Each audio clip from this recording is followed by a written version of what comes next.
માતરમ. હું ભારત માતા આજે તમારી સમક્ષ જીવન સ્વરૂપે ઊભી છું.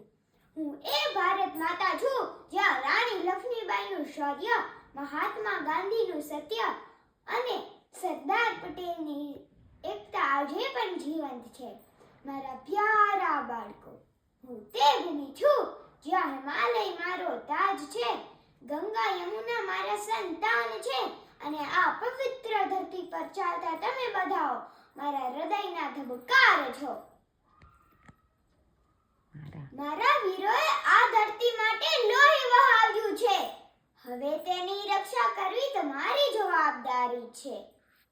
હું તમારા દરેકની અંદર વસું છું અને તમારા દરેક સારા કાર્યમાં ઝળહળું છું.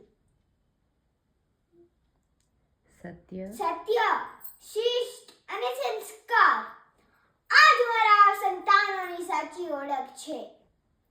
ચાલો પ્રતિજ્ઞા લો, ભારત દેશને હંમેશા આગળ લઈ જઈશું. આજ, કાલ, આવતીકાલ અને